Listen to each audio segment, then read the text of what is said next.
Bonsoir à toutes et bonsoir à tous. J'ai eu envie de faire une dernière vidéo, une énième dernière vidéo. Bon, cette fois-ci, ce sera bel et bien la dernière, parce que je vais être absent pendant un bon moment. Je sais pas, j'avais envie de parler un petit peu. Il est tard, il fait très chaud malgré tout, mais peu importe. Parlons bouquin un petit peu, et puis après je sais pas encore, mais il n'est pas impossible que je vous parle de manière assez impromptue de Bob Dylan, pourquoi pas,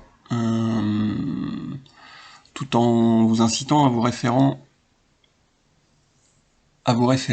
aux multiples vidéos de mon ami Joseph Isola, maître en la matière, bien plus complète que ce que je vais probablement vous proposer, ou peut-être que même d'ici à ce que j'arrive à ce moment-là, j'en décide autrement. Je me tâte avec David Bowie en fait, là, je les ai sous le nez, là, les David Bowie. J'écoute beaucoup David Bowie en ce moment. Donc j'hésite, je sais pas, je vais voir. Je sais que je vais sûrement faire une vidéo assez longue, tant pis. 1 heure, peut-être. Et pour une fois, peut-être en couleur, je ne sais pas. Toujours est-il que voilà, j'ai envie de prendre mon temps pour une fois. Après tout, ceux que ça ennuie, eh bien, je vous incite à zapper. Alors, on commence les lectures. Ce petit ouvrage assez dense et, ma foi, très très intéressante, qui relate l'histoire du jazz et de la musique afro-américaine. Passionnant. Je l'avais lu une première fois il y a très longtemps, et j'avais eu beaucoup de mal. Parce qu'il y a énormément de noms. C'est un name dropping quasiment permanent. Et à l'époque, je connaissais vraiment très très peu de choses au jazz. Donc du coup, j'ai eu beaucoup de mal à m'accrocher. Et je l'ai relu plus récemment. Entre-temps, j'ai fait quelques découvertes dans le jazz. Et du coup, ça m'est beaucoup plus familier, ce qui s'y dit. Et donc, ma foi, je le conseille, c'est pas mal. Lucien Malson, Histoire du jazz et de la musique afro-américaine chez Seuil. Voilà, alors, je sais pas dans quelle mesure c'est encore ou pas dispo, etc. Mais voilà, en plus il est plutôt bien illustré. Voilà, c'est sympa. Ma foi. Un très beau bouquin. Le Nain. Ça, c'est une de mes lectures de quand j'étais très jeune. Enfin, très jeune. Oui, très jeune de fait. J'avais déjà l'habitude de prendre des notes. Et où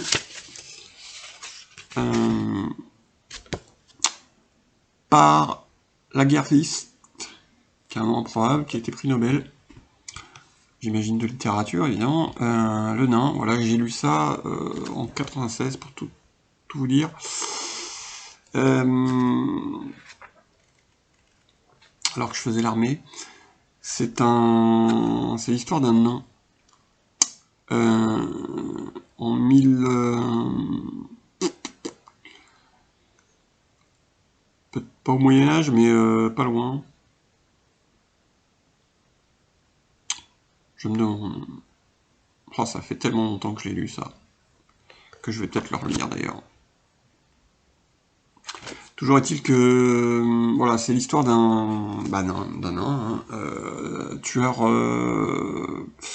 plus ou moins tueur en série, psychopathe. Je crois que c'est à l'époque de la Renaissance, mais je suis plus tout à fait certain. Évidemment, il n'y a pas la date.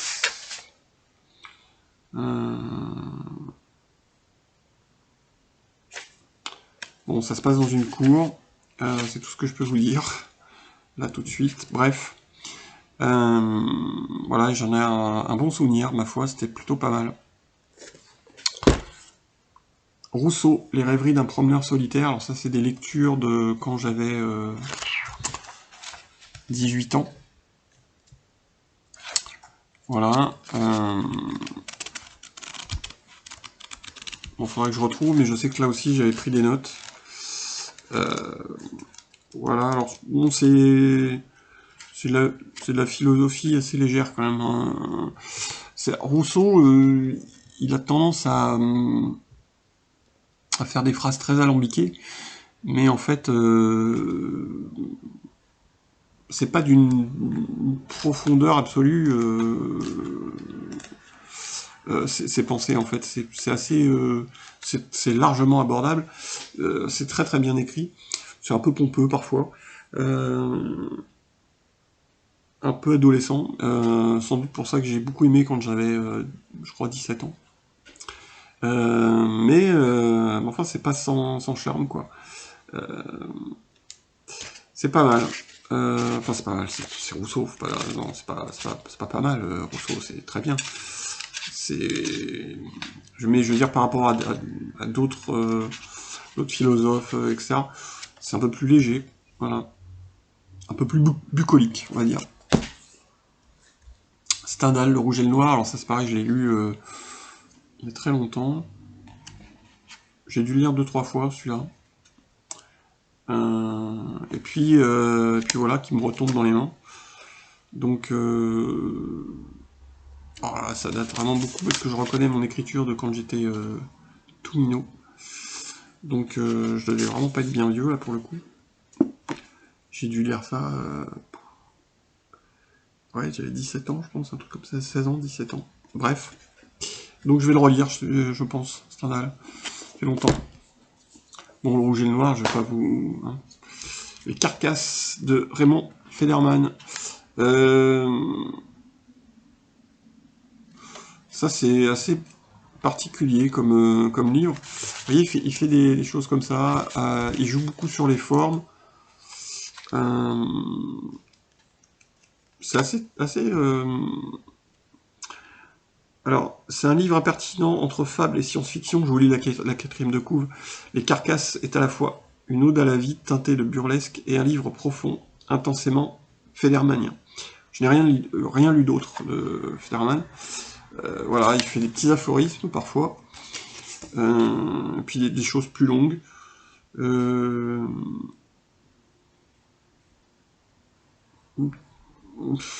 Ouais, ça se lit bien, c'est assez facile, et puis j'aime bien aussi les trucs où il y a à piocher comme ça.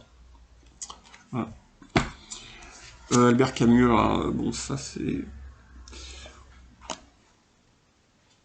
Albert Camus, c'est un de mes héros, quoi. Voilà, L'étranger. C'est pas forcément le livre qui m'a le plus... Alors, c'est pas le plus profond, c'est pas le plus intéressant. Il a fait des essais philosophiques. L'homme révolté, c'est absolument génial. Mais par contre, en termes de littérature pure, ouais, c'est le haut du pavé quand même. C'est le haut du pavé.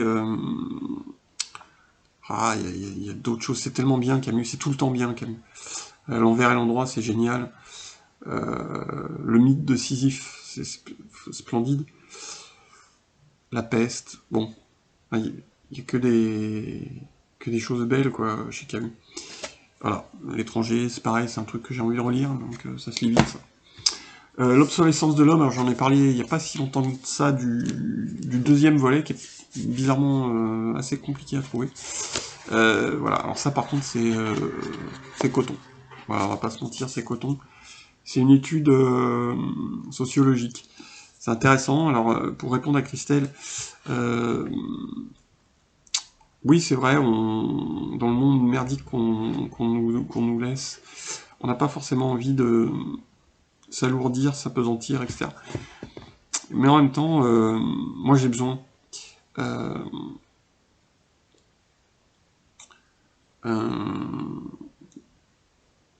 j'ai besoin d'être conscient qu'on me rappelle à l'ordre, en fait, quelque part. Voilà, je peux comprendre hein, qu'on n'ait pas envie. Moi, c'est une nécessité chez moi, en fait, qu'on me rappelle à l'ordre, quelque part. Ça me fait me sentir chaque fois un peu plus responsable, et de fait, j'essaye d'aller vers le mieux. Je sais pas si j'y arrive, mais j'essaye, en tout cas. Crève du con, François Cavana. Bon. Inutile de présenter François Cavana, Harakiri, Charlie Hebdo, etc. Et puis il a une plume, enfin il avait une plume remarquable. Voilà. Moi j'aimais beaucoup sa plume. Désabusée, drôle, acerbe, tendre. Cavana, profondément humain, Cavana. Alors ça a été ouais, ça a été mon virage absolu, ça. Ma découverte, mon épiphanie en fait, littéraire. Ravage de Barjavel. Voilà, là j'avais 13 ans quand j'ai découvert ce livre, on me l'a fait lire. C'est mon prof de français, pour être exact. Alors ça m'a ouvert des portes, mais monumentales quoi. C'est un bouquin absolument étourdissant, que je conseille à n'importe qui, que ce soit pour un nouveau lecteur ou ou un lecteur averti qui n'aurait jamais mis les pieds chez Barjavel. C'est du même niveau qu'Orwell, quoi. Voilà, tout simplement. Celui-ci fait très mal à la relire actuellement. Alors, je vous dis ça, et en même temps, il faisait très mal à lire. Je sais plus, j'ai dû le découvrir en 90, peut-être, un truc comme ça. Peut-être avant, je sais plus exactement. Mais bon, c'était déjà criant de vérité, quoi. Cavana et Ruskov, donc, autre bouquin de Cavana. Kafka, le verdict à la colonie pénitentiaire.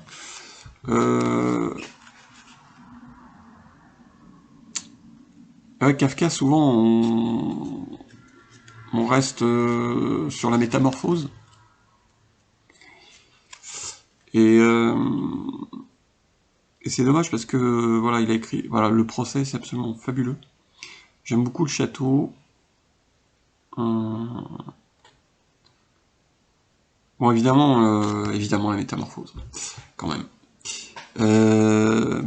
Ouais, la métamorphose, c'est quand même très grand.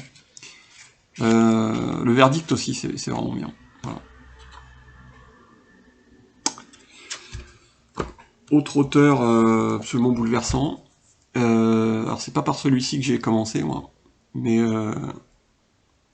celui-là j'ai beaucoup aimé aussi.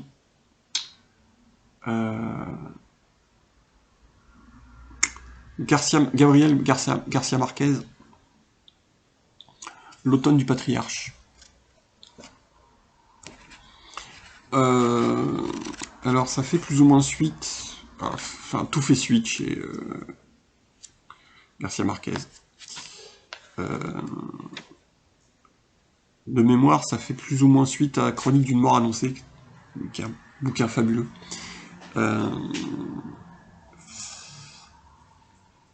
Et je me souviens d'avoir lu 100 ans de solitude, alors que j'avais un boulot à l'époque, je faisais de l'accueil, mais dans un lieu assez bruyant. Et il y avait beaucoup de monde. Et bizarrement,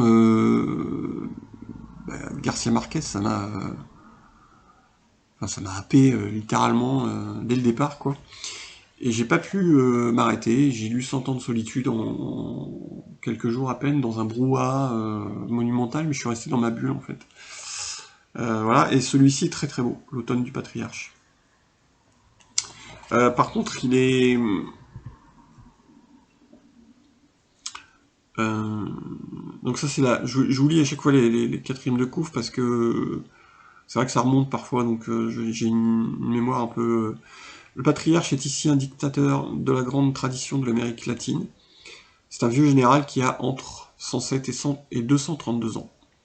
Tyran, méfiant et délirant, les structures minables de son pays arriéré le vouent à des aventures cauchemardesques que l'imagination non moins délirante de Garcia Marquez transforme en folle épopée drôlatique. Cocasserie, jaillissement incessant de trouvailles, ruissellement de mots qui brillent comme l'insolite pierre précieuse. On retrouve dans L'automne du patriarche toute la magie de 100 ans de solitude. Voilà. C'est ça, j'avais souvenir d'un bouquin un peu comme un épilogue de 100 ans de solitude. Voilà. Pour ceux qui n'ont jamais lu Garcia Marquez, enfin, vraiment, allez-y, c'est tombé, quoi. À nouveau les Cavana avec l'héritage. Alors ça, je l'ai ressorti parce que je suis pas capable de vous en parler.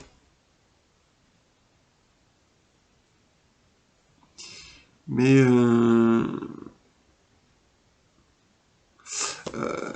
Didier Van Cauwelaert, Corps étranger. Écoutez, je l'ai lu. Je sais que je l'ai lu. Mais alors je le sais, j'ai lu tous les livres qui sont chez moi, je les ai lus, donc. Mais je ne sais plus ce qu'il raconte ce livre, du tout. Donc voilà, je lis même pas la 4e de couve quand c'est comme ça, parce que je reste un peu vierge, on va dire. Alors, un autre qui a beaucoup marqué ma vie, c'est Kundera. Pour d'autres raisons. Lui, je l'ai découvert un peu plus tardivement. Je devais avoir 20 ans quand j'ai découvert Kundera. Via l'insoutenable légèreté de l'être. Et Kundera, ça m'a énormément marqué. Lui, il fait partie des gens qui sont devenus mes béquilles à une certaine époque. J'ai dévoré ses livres, l'ensemble de son œuvre, en quelques mois, à l'époque où j'étais à l'armée. Et l'insoutenable légèreté de l'être, ça m'a ouvert des portes en littérature que je soupçonnais pas vraiment, en fait. Il a un talent monstre pour mêler des personnages. Si vous voulez, il construit souvent des destins parallèles, et puis à un moment donné, il y a un point de convergence qui s'opère, et tous les personnages se rencontrent. Ça me rappelle un peu le cinéma de... Zut, j'ai oublié son nom. d'Alain Resnais, qui a comme ça une faculté de conter des histoires parallèles, et puis à un moment, tout se croise comme ça. Jaoui Bakri faisait ça beaucoup, évidemment, ils ont écrit pour Resnais notamment. Et voilà, et donc Kundera, c'est du drame...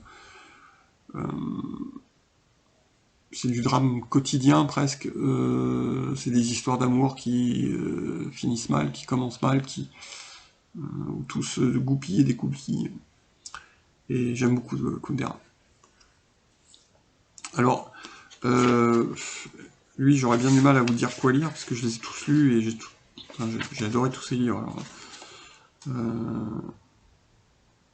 vous voyez, c'est marrant, parce que je retrouve les notes que je prenais quand j'étais môme.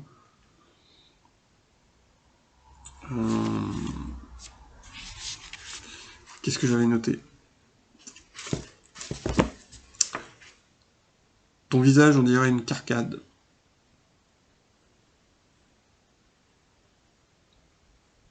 Ah merde, pardon.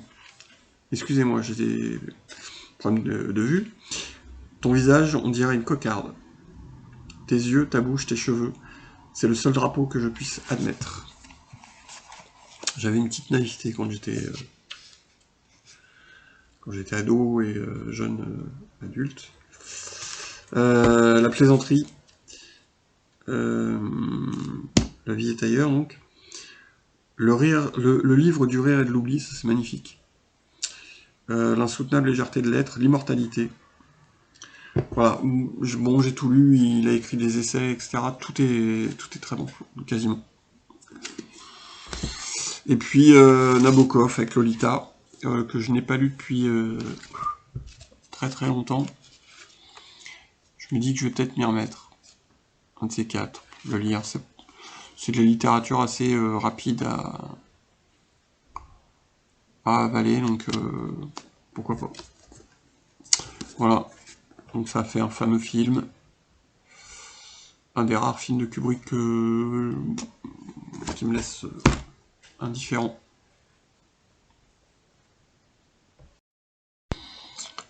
Voilà. Bah écoutez, vous pouvez choisir de zapper. Je le prendrai pas mal, je le saurais même pas. Finalement, je vais vous parler de Dylan. Je sais pas si c'est intéressant d'écouter quelqu'un parler dans une vidéo, j'en sais rien. Moi, j'en regarde pas mal en fait la nuit. Mais bon, voilà, je me dis que si ça vous intéresse pas, vous arrêtez, puis basta, quoi. Dylan, Robert Zimmerman. Très longtemps, je suis resté à la porte de Dylan. La voix, sans doute, qui me bloquait. Et puis, il y a très longtemps de ça, j'ai...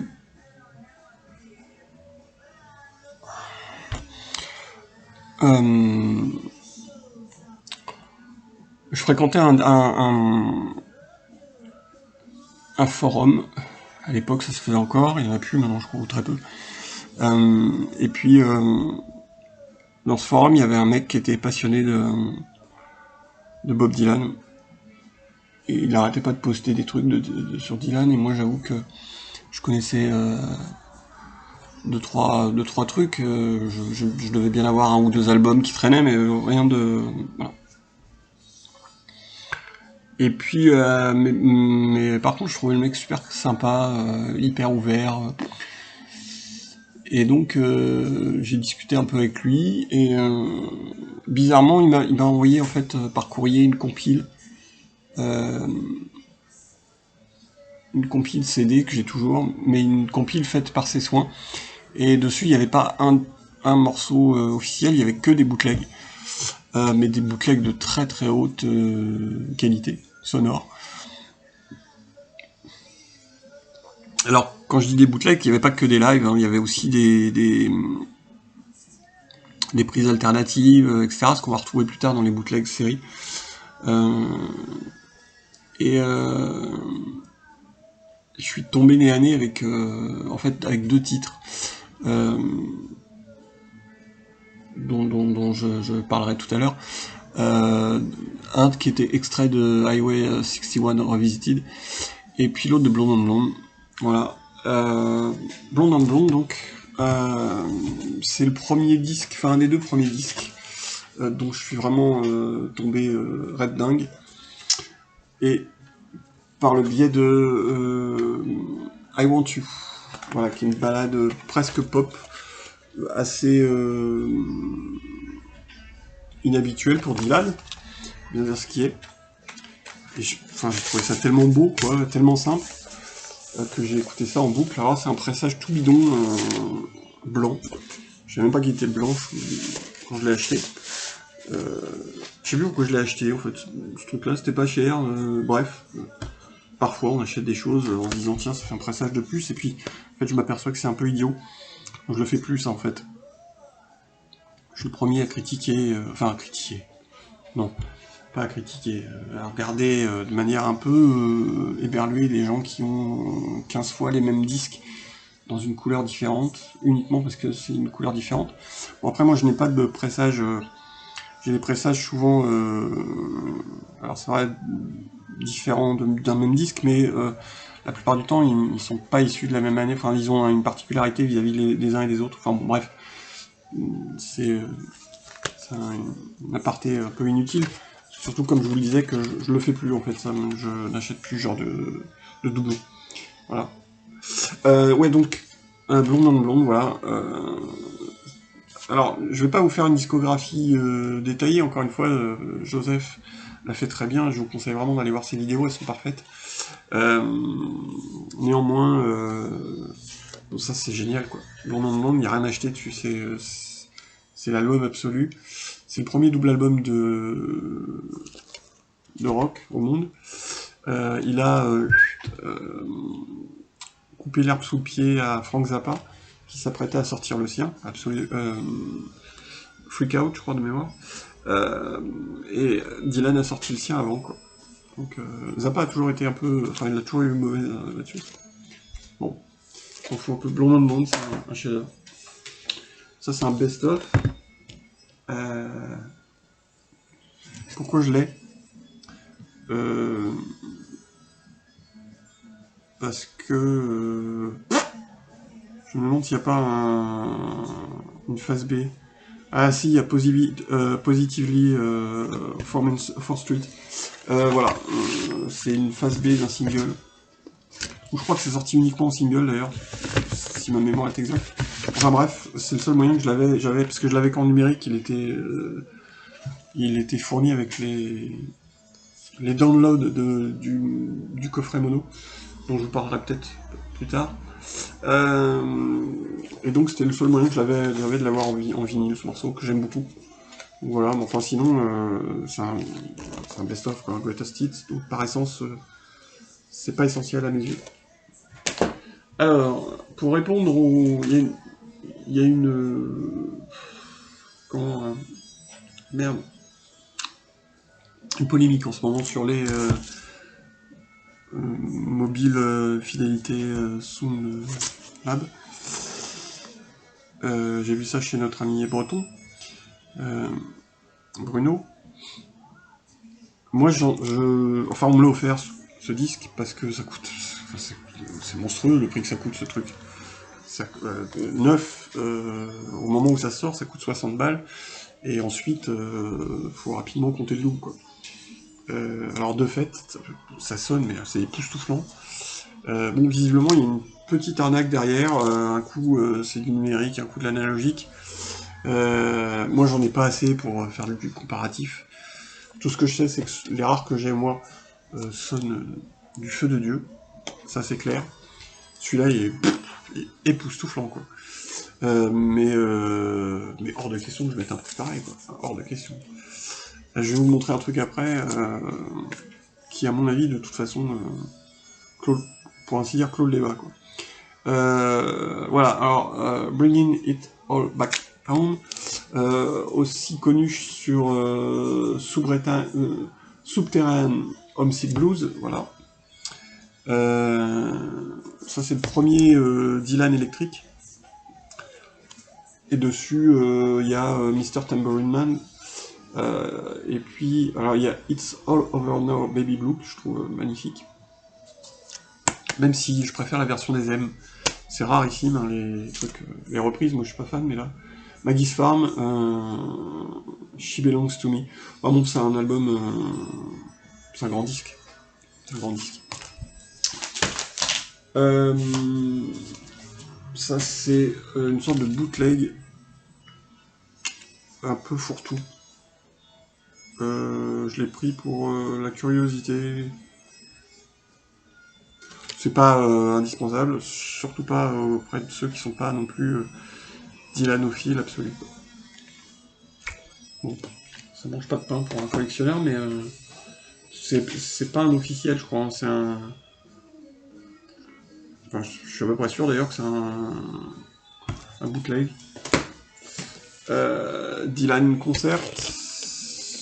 Alors ça c'est les premiers pas de Dylan. Bon bah c'est bien, hein. C'est bien.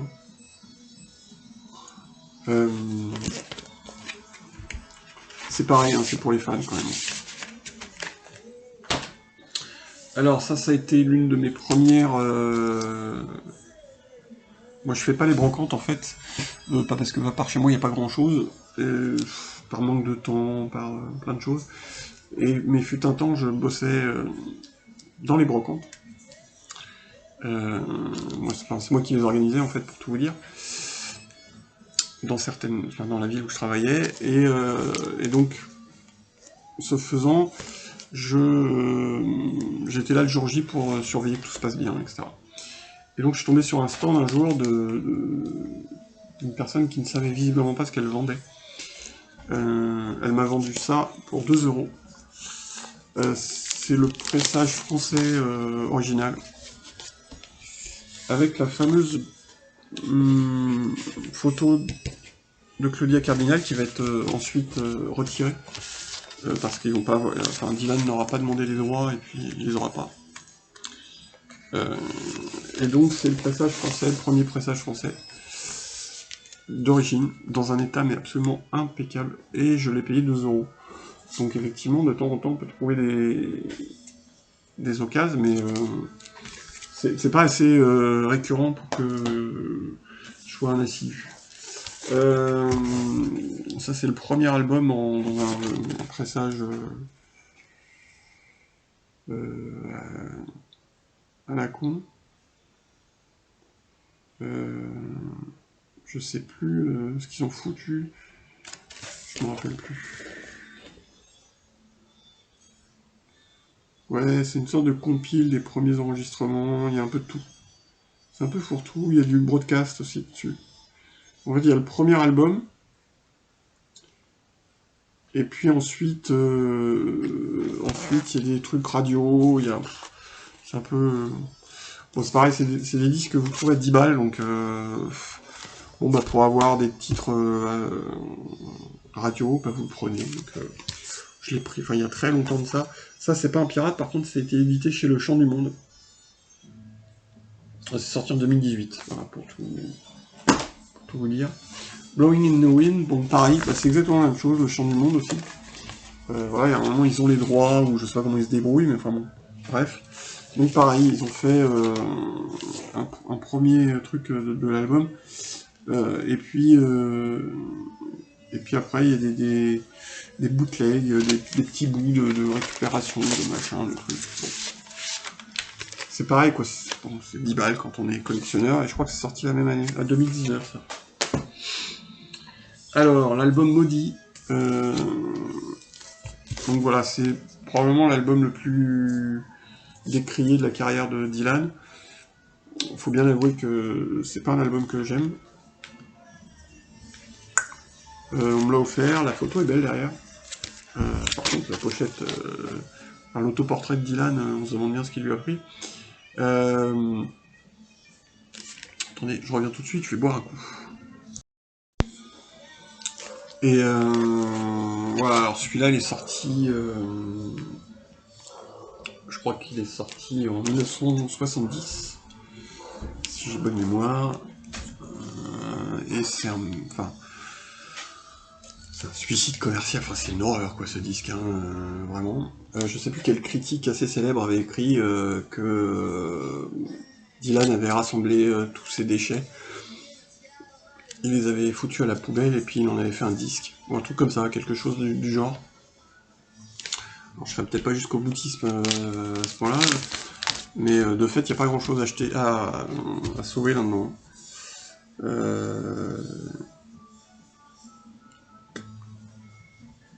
Non, il n'y a pas grand-chose.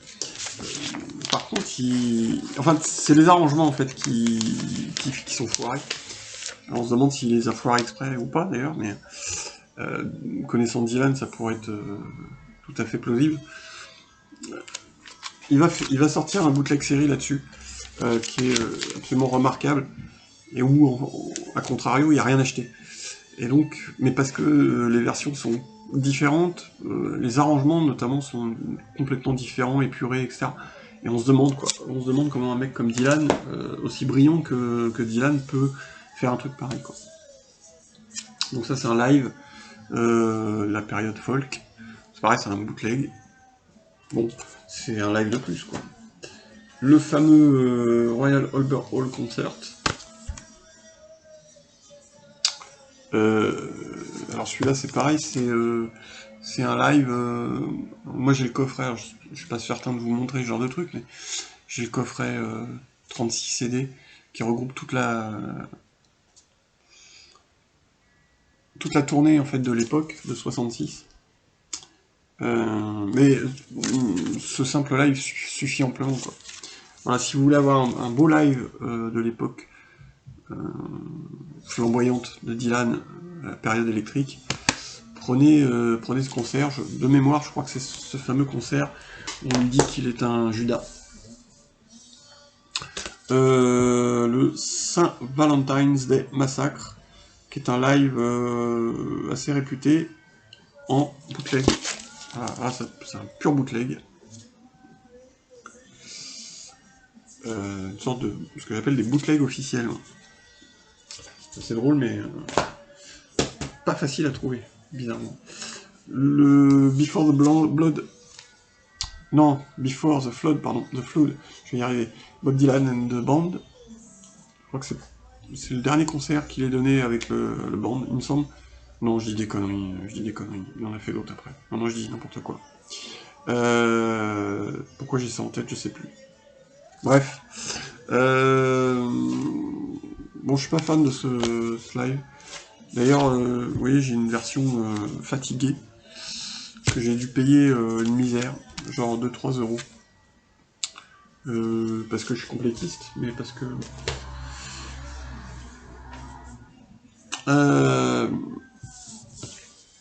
Bringing It All Back Home, voilà. Alors celui-là, c'est pas un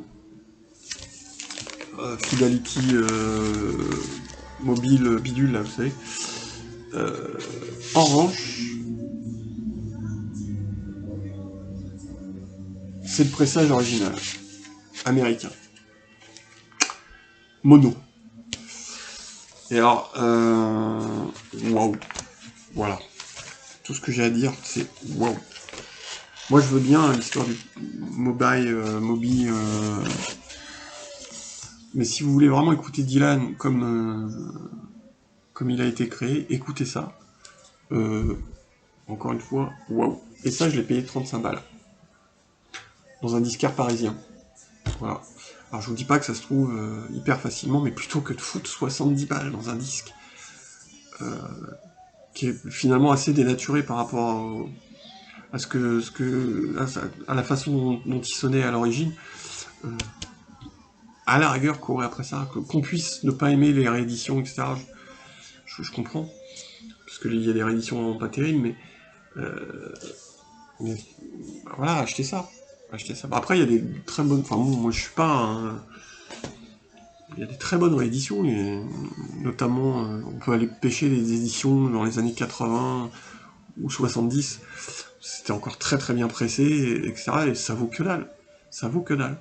Vous trouvez moi, je vous trouve n'importe quel Beatles en bon état pour 10 balles, quoi.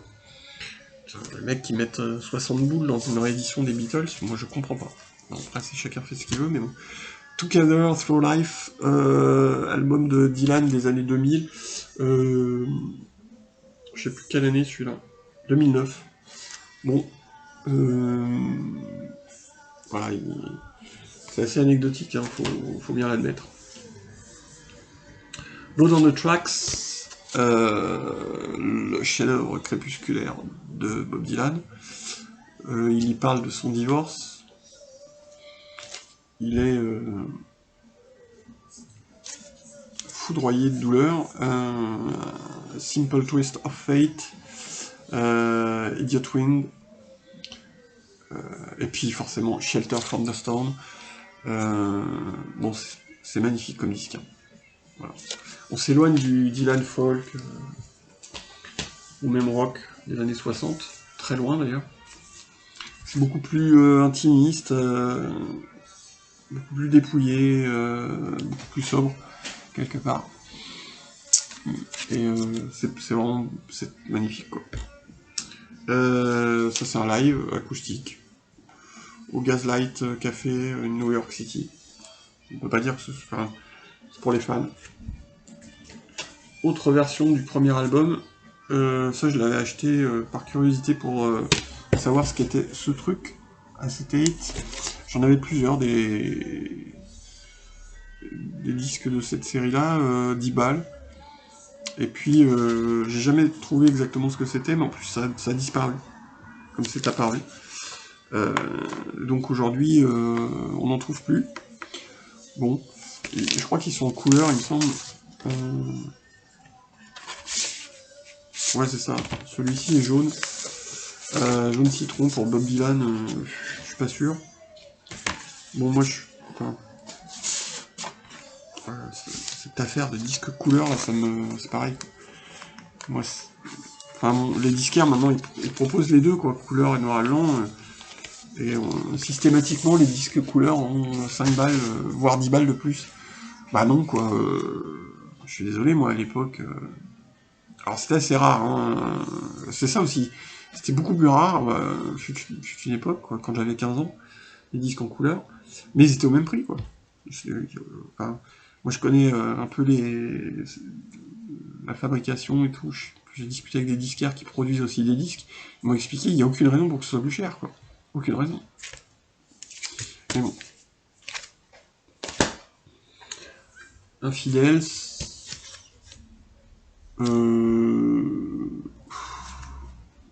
Bon, là, il y a Mark Knopfler qui... Le troubadour du anglais, là, qui vient faire chier, pardon. Je peux pas le voir en peinture, donc bon, évidemment, ça aide pas. Et puis la meilleure chanson de l'album, bah, elle est pas sur l'album. Donc voilà, je boude. Infidèles, je boude. Ça, c'est les Basement Tapes. Bon, que dire. Indispensable. Pour la petite anecdote, donc, les Basement Tapes, c'est un truc qu'il avait enregistré avec le band juste après son fameux accident de moto, supposé, en tout cas. Dans sa cave, d'où le titre, et puis voilà, c'est resté au chaud pendant des années, et puis il y a eu beaucoup de pirates qui sont sortis à l'époque, et donc Dylan a décidé de sortir ça pour court-circuiter le pirate. Voilà. C'est très bien, forcément. C'est plus roots que ce qu'il fait habituellement. Roue libre, c'est une réédition de Roue libre. Bon, ça me faisait plaisir de l'avoir en version... c'est exactement le même disque, hein, mais c'est freewheeling, quoi. Mais bon, j'avais envie de l'avoir marqué roue libre, donc je l'ai acheté à l'époque. Je sais plus, pour un bon plus, c'est un pressage vraiment pas terrible, la pochette est super souple et tout. J'ai dû l'écouter une fois dans ce pressage-là. Voilà, un de ses plus grands disques, The Times They Are Changing, avec ce fameux truc là. Original Master Recording. Alors, je crois que c'est différent de l'autre. Ça, enfin, c'est pareil, c'est super bon au niveau du son, quoi. Mais là encore, on me l'a offert, ce truc-là, moi, hors de question que je mette 60 balles dans un truc pareil. Surtout que j'ai pas le matos, moi, pour écouter des disques. Enfin, je veux bien, moi, qu'on ait des disques haute fidélité, etc. Mais si c'est dans un auditorium avec un matos de dingue, quoi. Moi, j'ai un matos tout à fait... peut-être un poil au-dessus de la moyenne, parce que quand je vois ce que certains présentent sur les chaînes YouTube, je me dis qu'effectivement... mais c'est tout, quoi. Ça va à peine chercher plus loin que le moyen... comment... la moyenne... merde. La moyenne classe, là, enfin, je sais plus comment on dit, je suis un peu fatigué. Mais, bon. Oh merci. Le grand retour de Bob Dylan après plus d'une décennie de vache maigre, on va dire, à mes yeux. Daniel Lanois, au producteur, qui va faire mieux encore. Fallen Angels, alors ça je crois que je ne vais même pas aller au bout. Voilà, c'est sa fameuse trilogie crooner chiant, où il y reprend Sinatra, je crois, notamment. New Morning. Excellent, j'adore ce disque. Voilà. J'adore ce disque et je l'écoute tout le temps en doublon. Avec celui.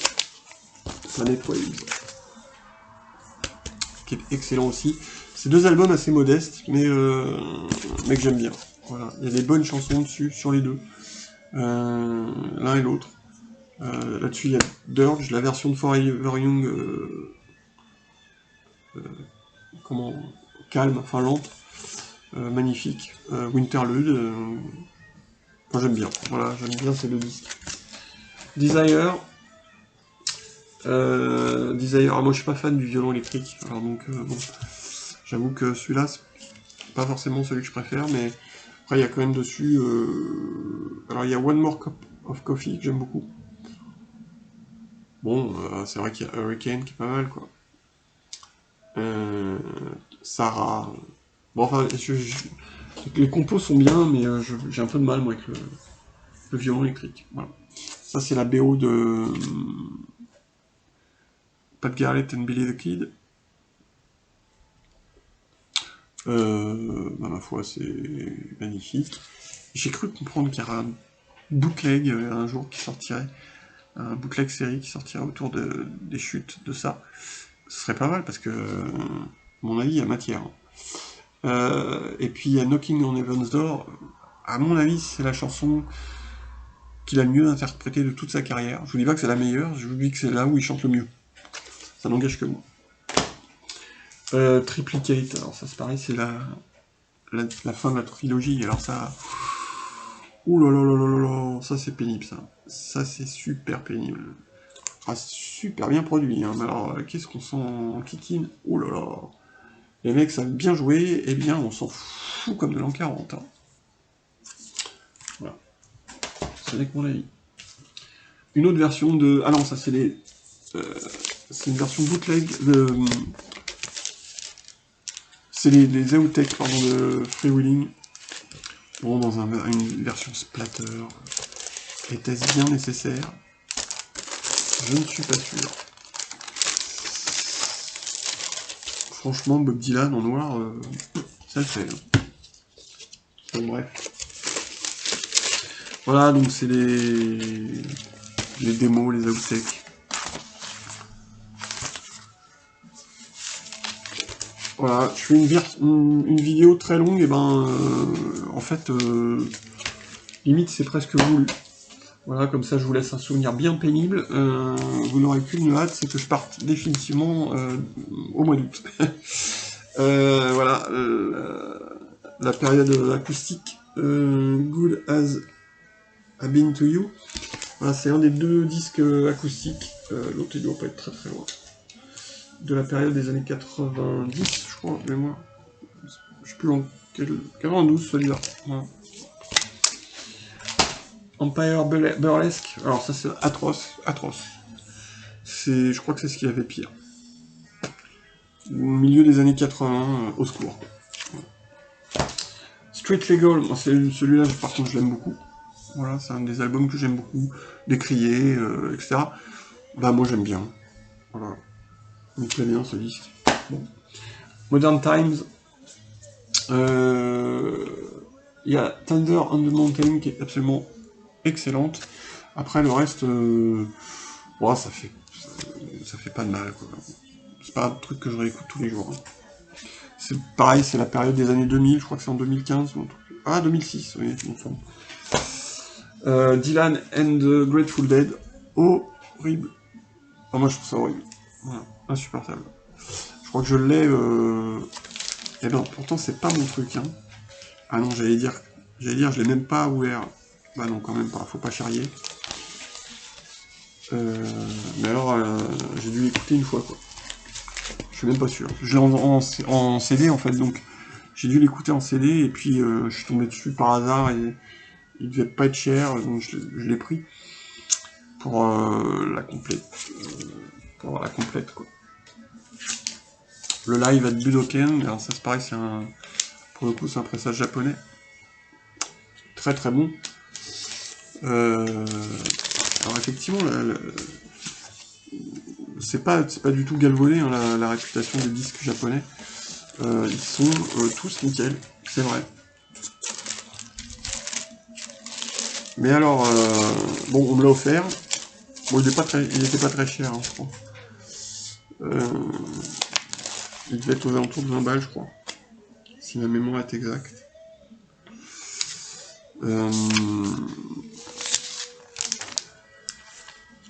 Le son est fabuleux, mais le disque est mauvais, quoi. Enfin, moi, je le trouve pas terrible, comme live. Il a fait tellement mieux, quoi. Et ça, c'est le pressage français, tout ce qui est plus basique. Pour le coup, celui-là, il était vraiment pas cher, donc... Alors, ça, c'est une compile que j'aime beaucoup. C'était des phases B, des trucs comme ça. Voilà, c'est une compile de phase B, de choses comme ça. Ou de 45 tours. Bref, de rareté. Et c'est un triple. Magnifique. Hard Rain, l'album live des années 70 par excellence de Dylan, à mon avis. En même temps, il n'en a pas 40, hein, mais celui-là est vraiment très bien, je trouve. Le premier album en pressage japonais. Bon, étant donné que c'est pas forcément l'album que je préfère, je peux pas vous dire que je l'ai écouté souvent, mais c'est forcément de très très haute qualité. Le bootleg qui est sorti sur Street Legal, je crois. Non, sur Before the Blood. Magnifique. Slow Train Coming. Bah ça c'est notre ami Mark Knopfler. Voilà. Saved. Alors ça c'est la période prosélytisme de Dylan. Pas toujours heureuse. Celui-là il n'y a vraiment pas grand chose à sauver, je crois. Enfin, de mon point de vue. Faudrait que je demande à... Enfin, faudrait que Joseph m'en dise plus, mais celui-là c'est vraiment pas terrible, je crois. L'autre album acoustique des années 90, celui-ci est sorti en 93, je crois. Très très bon.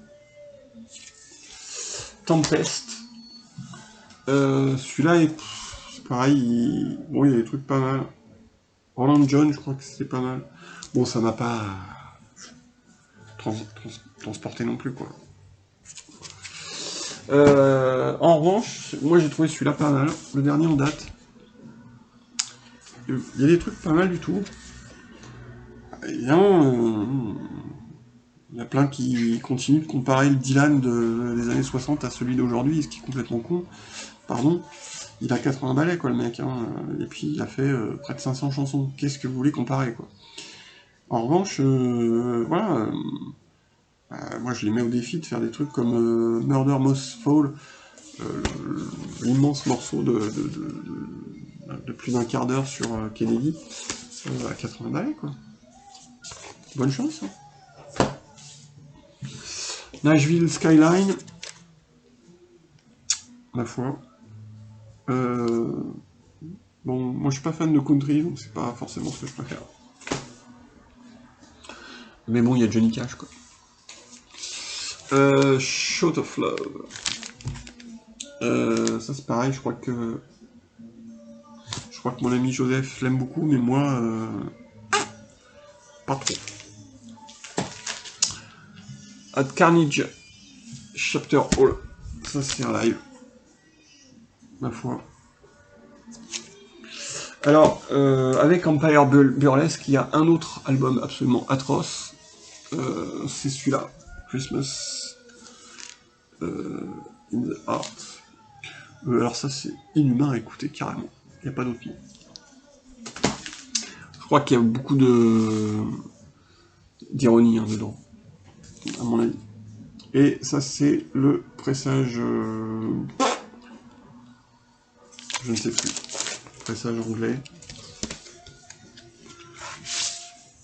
Ah, peut-être américain. Je ne sais plus. Ah ouais, ça doit être américain, je crois. Non, non. Je ne sais pas, non, c'est le pressage français, tout con. Du premier album, voilà. Vous voyez, des fois, enfin bon, le pressage... C'est-à-dire que tant que le disque sonne bien, et puis que la musique est bien, que ça me parle, etc., il fait pas 180 grammes, il fait pas 200 grammes, il fait pas 10 kilos. Il est pas en couleur, il est pas en série limitée, il est juste parfait. Ça aide. Sinon, si vous tenez absolument à ce que votre disque fasse 180 grammes, vous foutez un poids, un palais dessus. Mon ami de Radio Mutant avait fait une vidéo qui était parfaite pour décrire ce genre de truc. Voilà, parce qu'effectivement, il y a une pression physique sur des disques, sur le poids des disques. Enfin, il faut avoir une chaîne de haute fidélité pour vraiment parfois discerner les choses. Et quand bien même, alors si vraiment c'est un problème, achetez un palais. Ça fait pareil, vous allez voir, vous foutez un disque à 120 grammes et puis vous foutez le palais par-dessus. Ça sonne comme si c'était du 180 grammes. Tout pareil.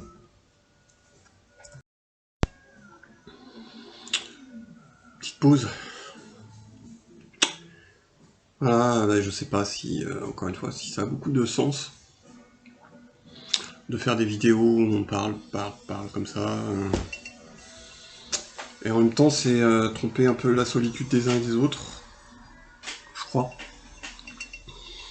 Et puis, c'est aussi se retrouver autour d'une passion commune.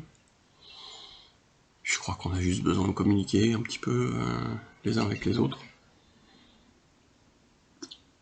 Et puis voilà, et puis encore une fois, ça prête de toute façon pas à conséquence. Hein. Soit on reste, soit on zappe. On est suffisamment dans une société où on zappe beaucoup. Pour pas s'encombrer avec une vidéo YouTube dont on n'a que faire. À mon sens, quoi. Gunther Anders, c'est très très intéressant de lire ça. 1956, l'obsolescence de l'homme, c'est pas mal comme réflexion. Le mec, enfin ce qu'il écrit à la virgule près,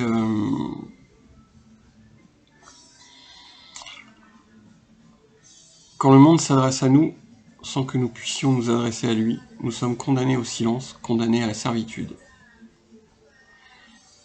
Bon, ben... Voilà quoi, on y est, hein. On y est. Bref, les coffrets, enfin les coffrets, oui. Bon, je vais vous en montrer... Je vais pas vous montrer les CD, hein, parce que faut pas charrier quand même. Mais bon, je vais finir. Je crois que normalement j'ai le droit qu'à 1 heure de vidéo. Donc vous étonnez pas si finalement elle était scindée en 2. Voilà, j'espère que ça vous aura pas trop plombé, ennuyé. Et puis j'espère surtout que vous aurez zappé si vous vous emmerdez, quoi. Surtout. Faut pas se gêner. Hein. Bob Dylan, donc, on en termine. Ça c'est le bootleg qui concerne Blonde on Blonde. Alors, c'est pareil, je vous montre pas les versions CD, mais j'ai la version intégrale en CD, qui est passionnante, mais passionnante pour les fans absolus quoi, de Dylan. Alors, ce sont vraiment des beaux coffrets quand même, faut dire que c'est. Vous voyez, avec ce genre de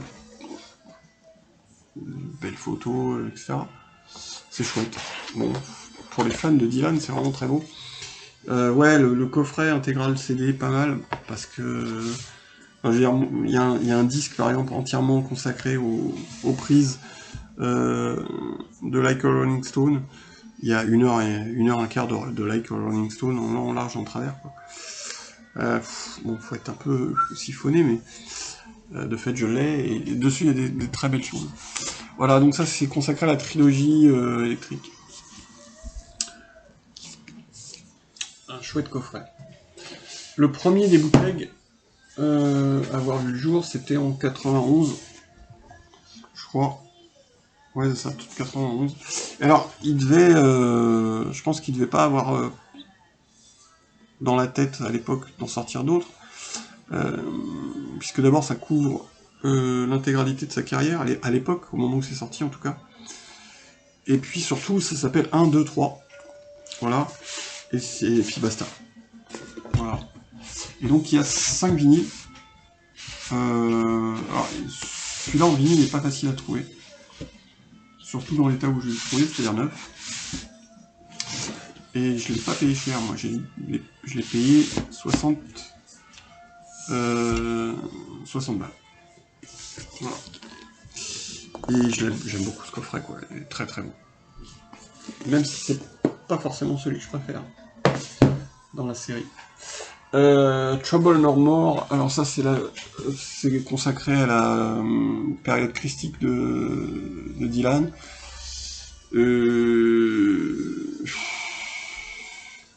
Bon, c'est pas le plus intéressant de la musique. Another Self Portrait. Voilà, ça c'est par contre c'est passionnant ça. C'est le bootleg de Self Portrait. Voilà, si vous voulez écouter Self Portrait mais dans une belle version, moi je vous conseille d'écouter ce coffret. Magnifique. Où les versions sont épurées. C'est vraiment très très chouette. Voilà. Et pareil, si vous voulez, il existe. Alors je vous l'ai présente, je vais pas le signaler à chaque fois, mais il existe à chaque fois une version intégrale où il y a 5 ou 6 CD. Voilà. Et celui-là c'est le cas. Voilà, c'est pareil, il y a des trucs magnifiques. Et il y a les Basement Tapes de la même manière. On a retrouvé toutes les bandes des Basement Tapes. Donc là, il y en a une bonne partie. Et en coffret 5 CD, il y a tout. Voilà. Donc je crois qu'il y a 120 titres, je crois, un truc comme ça. Ça c'est très très bon aussi. C'est très très bon. Est-ce que c'est indispensable C'est-à-dire, si vous avez aimé les Basement Tapes, ouais, ça l'est. Si ça vous laisse plus ou moins indifférent, non. Ça, c'est un bootleg d'inédit ou d'alternative version, avec Johnny Cash notamment. Vachement bien. Vachement bien. Très beau ça. Un bootleg consacré aux dernières années. Tall Things. Super bien ça. Super bien. C'est consacré à l'album Oh Merci. Tiens, c'est marrant, j'ai pas vu passer un instant. Et oui, je vois passer le bootleg. Et du coup, je me dis, mais j'ai pas parlé de ce disque. C'est bizarre, il m'est pas passé devant les yeux. Time Out of Mine. Ça, c'est un très très grand disque. Très très grand disque. Produit par Lanois, deuxième. Sorti en 97. Crépusculaire et boueux, comme je le dis souvent. À mon avis, c'est le dernier grand disque de Dylan. Voilà. Si vous voulez écouter le Dylan moderne, qui sort un très très grand disque, faut écouter ce disque. Voilà. Et donc il y a les bootlegs qui sont donc consacrés notamment à Oh Merci et cet album. Voilà, c'est un coffret. Alors là par contre il y avait un coffret CD que je n'ai pas eu à l'époque. Mais sinon celui-ci. Alors malheureusement celui-là il a subi quelques outrages du temps. Enfin il a surtout subi un déménagement un peu houleux et compliqué. Je l'avais acheté au Virgin Megasport Store à l'époque, c'est pour vous dire que ça date, comment ça datait. Voilà, très grand. Le live, le fameux live du Thunder Review. Alors c'est pareil, ils ont sorti un coffret avec l'intégrale de la revue. Je crois qu'il y a 16 CD, un truc comme ça. Bon, faut être fan, quoi. Vraiment, faut être à moitié dingue, hein. Il faut bien dire ce qu'il est, quoi. Il y a un doc encore C'est marrant parce que j'avais pris Netflix pour moi. Je l'ai pris aussi pour mon fils parce qu'il regarde pas mal Netflix, mais je l'avais pris pour moi parce qu'il passait un doc sur le Thunder Review. Et je voulais l'acheter, enfin je voulais le voir, quoi. Et ce qui est étrange, c'est que maintenant ça doit bien faire 2 ans que j'ai Netflix. J'ai toujours pas regardé le doc, quoi. Bon, vous me direz, je regarde pas Netflix non plus. Mon fils regarde Netflix de temps en temps. mais moi je le regarde très peu. C'est-à-dire que moi j'ai pas de télé et j'aime pas regarder des trucs sur ordinateur, donc compliqué. Le bootleg d'Empire Burlesque. Alors, c'est le seul bootleg dont je dirais que même ça sauve pas les disques. Autant il y a des disques qui sont sauvés par les bootlegs, autant celui-là, rien à faire, quoi. Alors le truc, c'est que il ressort une version de Blind Willie McTell, qui était le grand morceau inédit d'Infidels. Et donc ils en sortent une version alternative ici, mais moche. Donc bon, voilà, donc ça pour le coup, on peut faire l'impasse. Ça, bah c'est parce que c'était 9 €. Je sais plus dans quelles circonstances, mais c'était pas cher, quoi. Bon, bref. C'est un extrait, en fait, du bouquin qui s'appelle La Totale, je crois. Ouais, c'est ça. Bob Dylan, La Totale.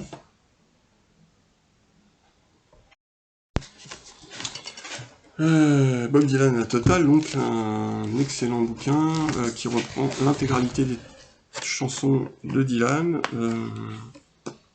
Et puis à l'intérieur, on y explique les textes, les conditions d'enregistrement, et puis un petit contexte historique, enfin, une sorte de biographie de Dylan en même temps, en parallèle. C'est excellent comme bouquin. Bon, c'est pareil, hein, c'est un truc de geek absolu pour fans inconsidérés, voire inconsidérables. Et donc, ce disque n'est rien d'autre qu'un extrait de ce bouquin. La reproduction fait du chapitre qui est consacré à Highway 61 Revisited. Donc il y a la reproduction du passage du bouquin. Ça c'est le bouquin, tel que vous pouvez le voir.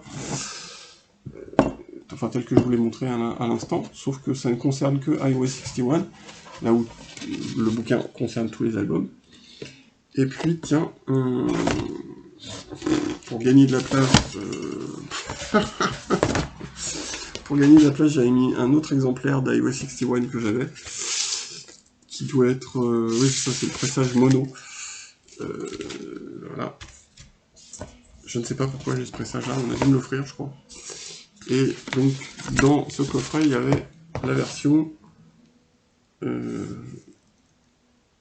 peut-être mono aussi, je ne sais pas.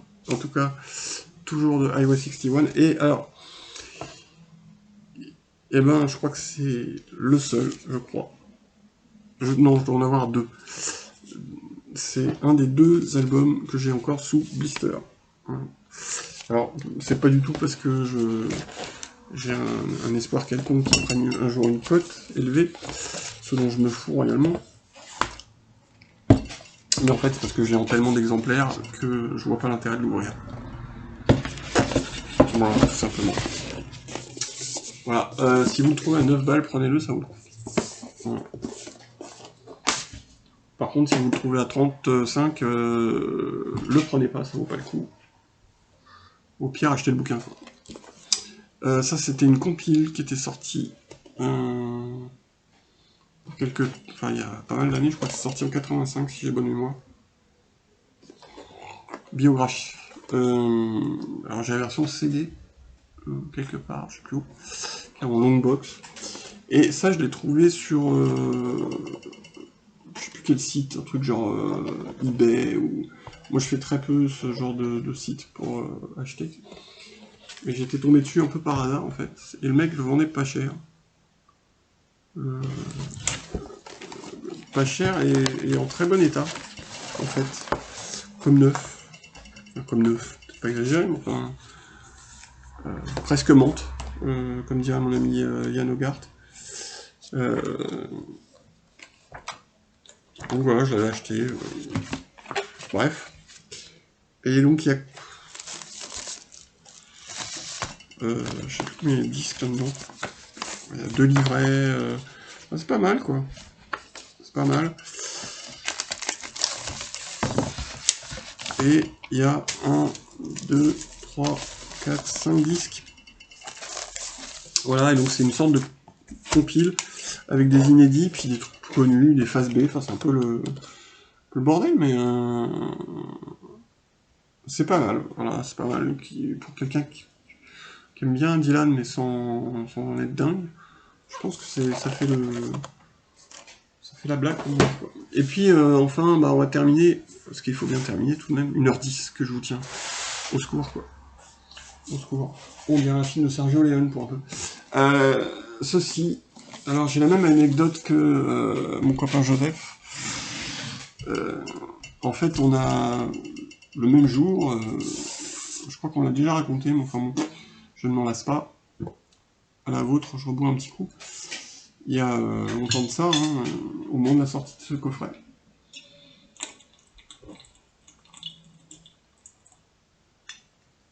Ce coffret, donc, qui est donc l'intégrale des disques mono à l'époque. Ressortis dans leur format d'origine. Très bon son, tout. Et donc, il y a quelques années de ça. Alors, ce qui m'emmerde, c'est les numérotés le bidule. J'ai le numéro 1400. Je sais pas, je vous dis ça parce que on voit tellement dire ah c'est numéroté, j'ai le numéro bidule. Moi, à vrai dire, je m'en fous un peu qu'il soit numéroté. Moi, je suis pas pour les séries limitées en fait. Plus ils sont, enfin plus on peut en avoir et plus mieux c'est. Moi, la musique c'est fait pour circuler. C'est pas fait pour rester dans une étagère. C'est un côté un peu mesquin quoi. Ah oui, je peux pas vous montrer le. Bon, enfin bref, c'est tous les albums mono jusqu'à John Wesley Harding. Jusqu'à celui-ci. Voilà, complet. Voilà.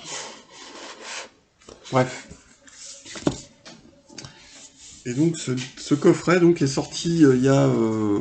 ça m'énerve, j'aimerais bien quand même me rappeler de la date tout de même.